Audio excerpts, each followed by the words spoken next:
So Ruth, I'm going to have you do breathe light exercise. It's one of my favorite exercises. And actually, in fact, out of the 26 or 27 exercises that we use, for me, it will be the most beneficial. Now, we have to go gentle because as we soften our breathing and reduce the volume of air that we take into our lungs, the gas carbon dioxide increases in the blood, and this can give us a sensation of air hunger.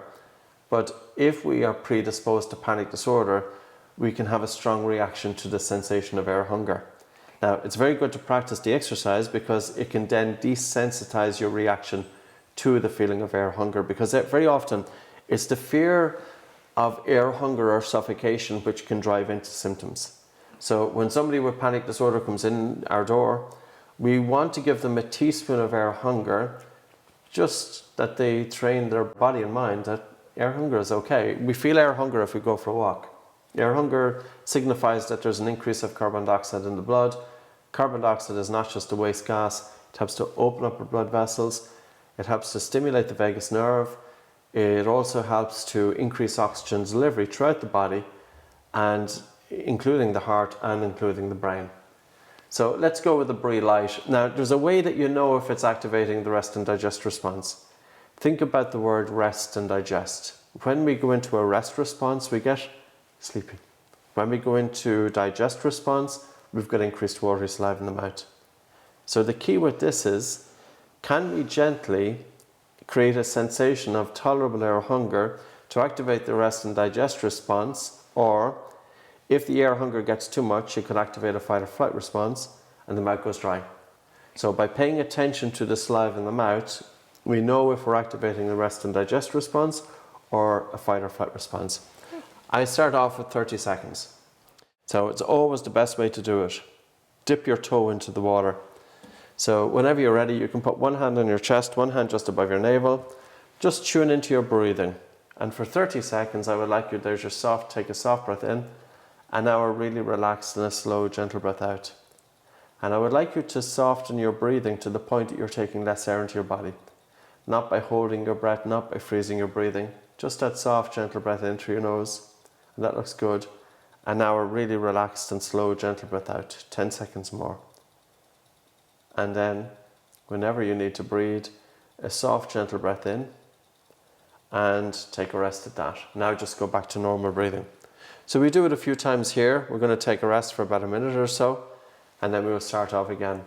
So this way we get some indicator as to where we are with the air hunger. Because if we go for too long with the sensation of air hunger, it can actually cause a stress response. We don't want that. We want to improve our breathing from a biochemical point of view. We want to improve blood flow to the brain. We want to increase oxygen delivery. But we are also using this exercise to reduce the chemosensitivity of the body to carbon dioxide.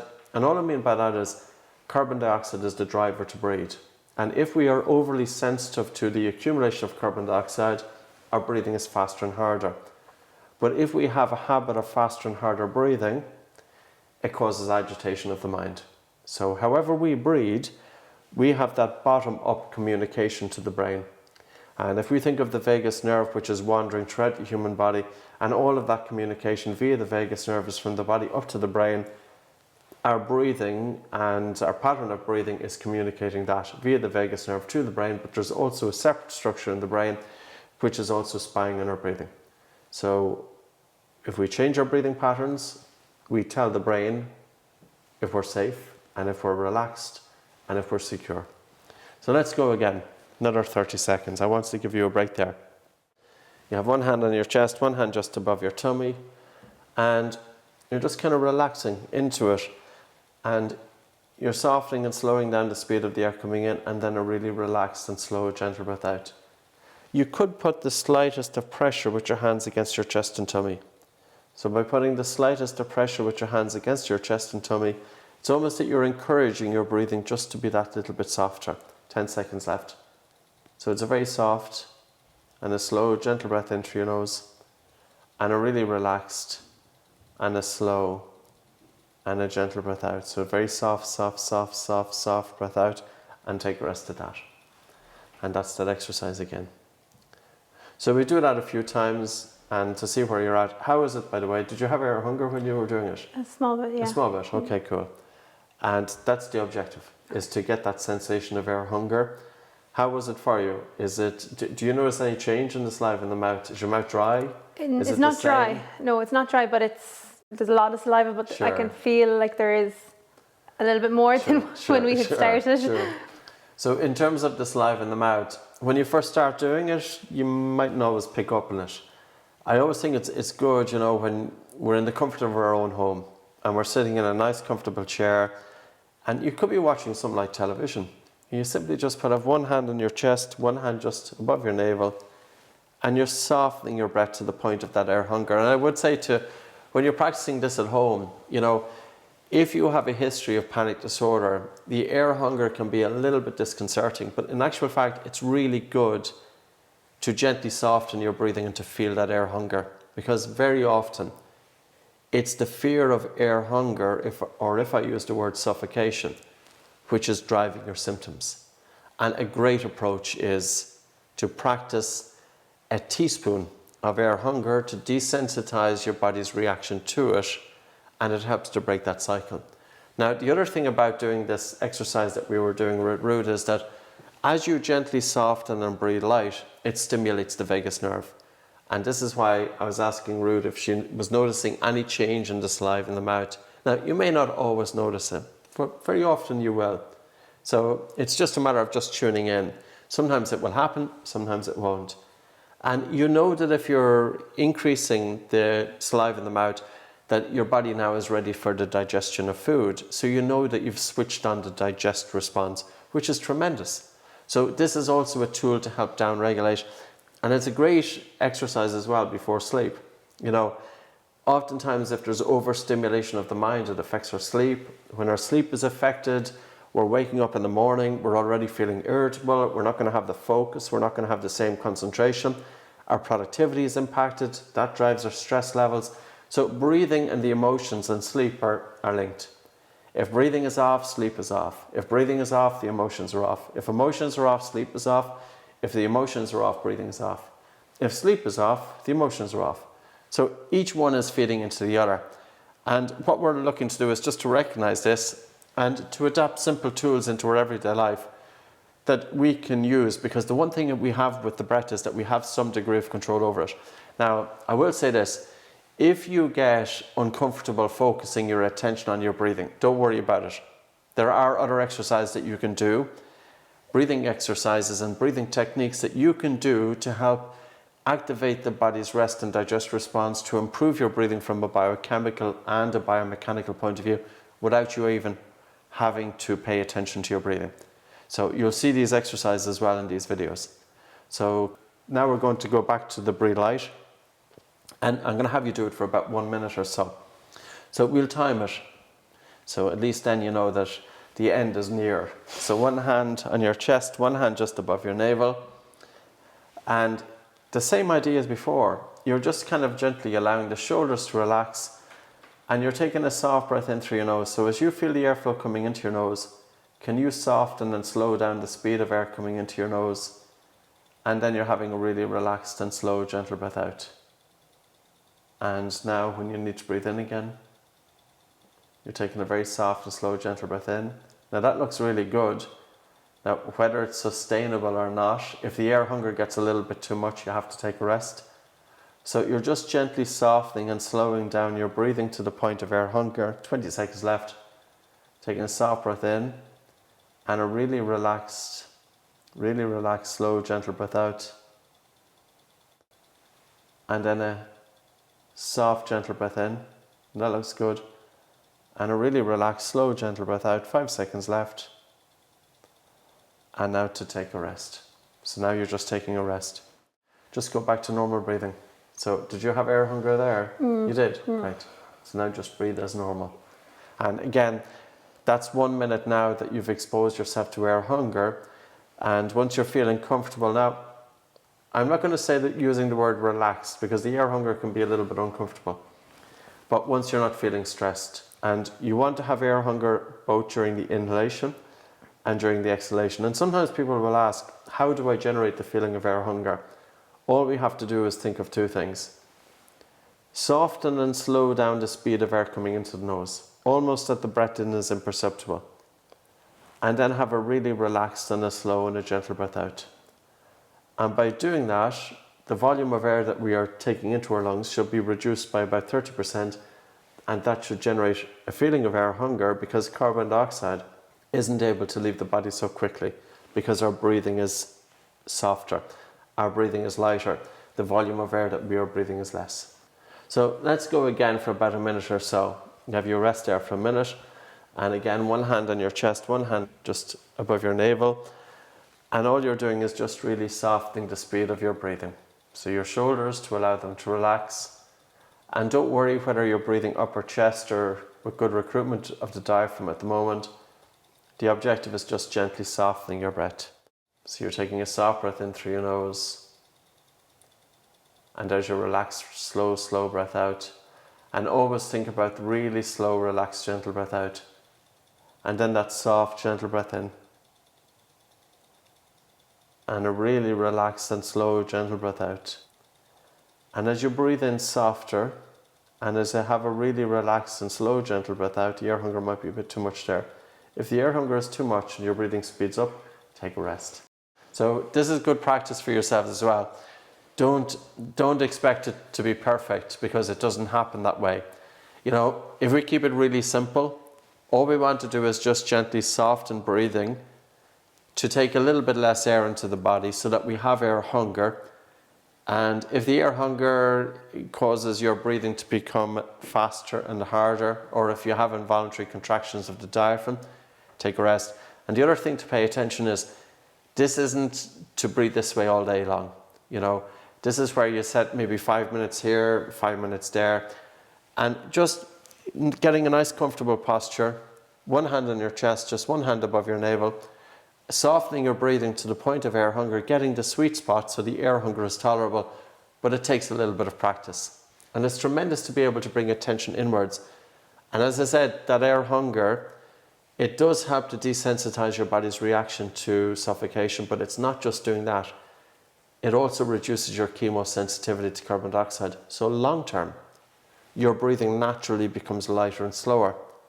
And with lighter and slower breathing in the long term, your body is telling the brain that the body is safe. And the brain will send signals of calm. So back in 2017, Stanford Medical School, they identified a new structure in the brain, in the locus coeruleus, and this structure is effectively spying on your breathing. So we want to tell the brain that the body is safe. And we do that by slowing down our breathing. It's not by taking these full big breaths. It's just by having that soft breath in and the really relaxed and slow, gentle breath out. It's as simple as that. So a feeling of relaxation and the encouragement to soften your breathing can go a long way. So let's go again. So whenever you're ready, Ruth, I'm going to have you go for a minute again. So you have one hand on your chest, one hand just above your navel, and you're just gently softening the speed of your breathing. So there's your breath coming into the body, and there's your breath as it's leaving the body. And don't worry about how you're doing it. Just bring a feeling of relaxation. Sometimes it can be helpful to close your eyes. Some people like it, some people don't. And all you're doing now is just gently encouraging your breathing to soften and relax. Slow, gentle breath out. And then when you need to breathe in, it's a soft and it's a slow, gentle breath coming into your nose. And then it's a really relaxed and slow, gentle breath out. And you want to have it to the sweet point that you have air hunger, but not to the point that it causes you to be stressed. So you're just gently softening your breathing. But if you find that you have involuntary contractions of the diaphragm or the air hunger gets too much, you just take a rest. So you're softening the breath, but also pay attention that if you do find that the air hunger gets too much, take a rest, and take a rest at that. So that was a minute exactly. So now you're just breathing normally. And this is a time that you set aside. And the other thing about this is that when you're gently softening your breathing, your attention is more likely to be anchored onto the breath. And it's a very good way as well of training the brain to be able to direct attention. Because very often when we're stuck in our mind, it can impact our concentration because we spend so much time thinking. And by bringing our attention out of the mind and onto our breathing, we're helping to create a gap between thoughts, because very often It's the relationship between our thinking and our emotions and our breathing, and of course one is playing off the other one. So all we have to do is start thinking all of these negative thoughts, and that generates a feeling of emotion. And our emotions then are going to change our breathing patterns. Our thoughts are changing our breathing. It's really good to take some attention out of the mind, onto our breathing, into our body, soften the breath, and tell the brain that everything is okay. Shall we try for 2 minutes and see how it goes? Now, and this is the way I would always work when I have students coming in with anxiety or panic disorder. I start off with a breathe light for 30 seconds and just gently working with it. If you're comfortable enough with air hunger for 30 seconds, then go on to about a minute or so. If you're comfortable enough with a minute, go on to 2 minutes. And you then have control. How long do you wish to do it for? So don't be afraid to dip your toe into the water and just see how do you respond. Now, if you do it by relaxation, you could be doing this for 20 minutes.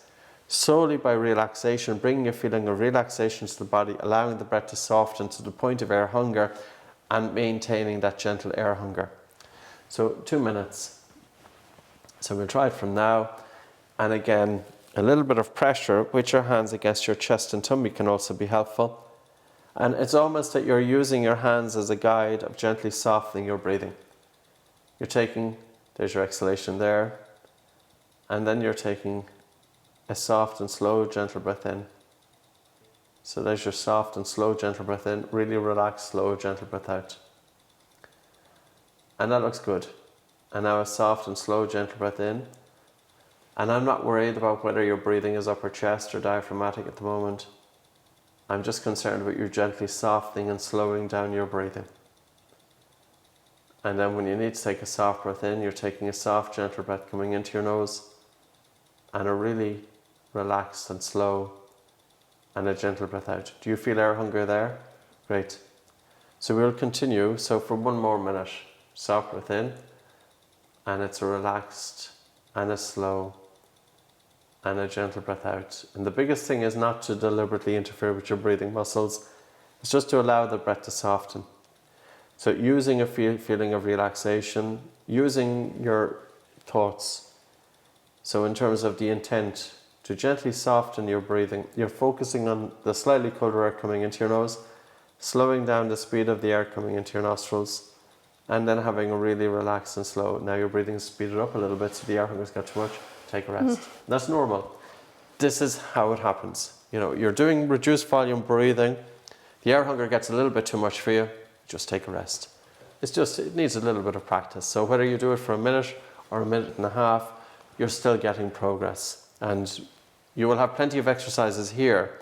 So don't worry, you will make plenty of progress. And it first starts off with the simple instruction, breathe in and out through your nose. And that can also be a great help. And I would say to you, if you look down at your chest root, take the breath through the mouth and look down at your chest.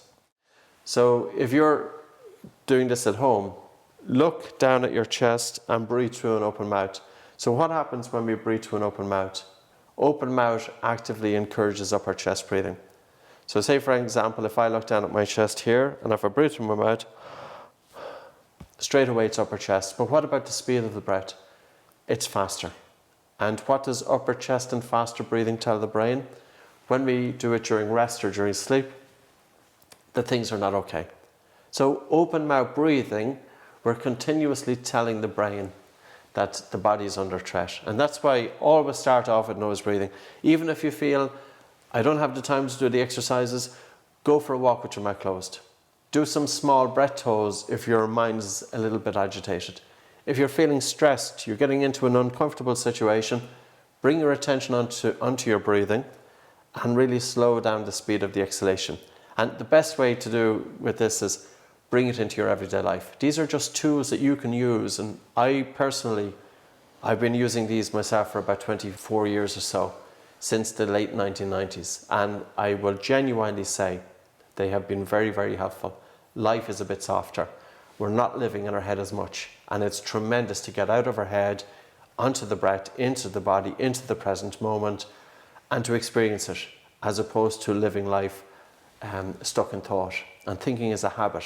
And we want to gently reduce that habit of thinking, especially overthinking, the rumination, the constant thinking, well, even if you have your attention on your breathing for 2 seconds or 3 seconds, you're 3 seconds out of thought. So start with that. So we try one more 2 minutes and we'll see how it goes. One hand on your chest, one hand on your tummy, and you're just gently softening and slowing down the speed of your breathing.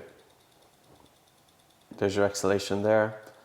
And then when you need to breathe in, a soft, gentle breath in. You might be just reducing a little bit too much.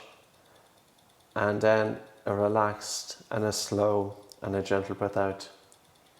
So it's gently softening the speed of your breathing to the point that you have that comfortable air hunger. And this comes with practice. If the air hunger is too much, then you breathe a little bit harder. If the air hunger is not enough, you breathe a little bit softer. When you're breathing softer, we see less movement of your body. And we're looking to have about 30% less movement. So there's your exhalation, there's your inhalation.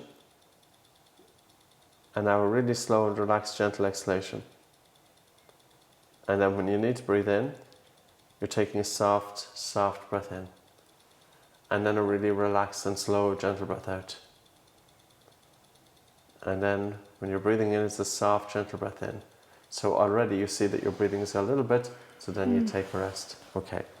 So we're about 1 minute 12 into it. So that's the practice. So coming full circle, have a go. The air hunger is there. It's tremendous in terms of what it can do in evoking that relaxation response, but also changing your everyday breathing patterns. Because very often somebody will come into me and they'll say, I just feel that I cannot take a deep breath. I just feel that I don't get enough air. Well, very often the reason that we feel that we can't take a deep breath is because we can have a strong chemosensitivity to the gas carbon dioxide. Now, all that means is that our body's reaction to the carbon dioxide that's coming as a byproduct of our metabolism, we have a strong reaction to it. And that can happen as a result of trauma. And it can happen as a result of chronic stress and high stress. So we want to reduce the body's reaction to the accumulation of carbon dioxide because it's carbon dioxide that's the driver to breathe. And we do that by practicing with root, for example, gently softening and slowing down your breathing to the point of air hunger. And that in turn helps to reduce the chemosensitivity to carbon dioxide, so your everyday breathing patterns then improve. You have less breathlessness during physical exercise. You don't feel that same degree of everyday, that air hunger that you were experiencing before. Your breathing is slower, your breathing is softer, your breathing is lighter, and your breathing is lower, and it's easier to maintain nose breathing. If you can evoke a feeling of relaxation, now, not always easy, but even just bringing a feeling of relaxation throughout the body, softening the speed of the breath in and the breath out, and slowing down your breathing to take less air into the body to get the air hunger. Good luck with it.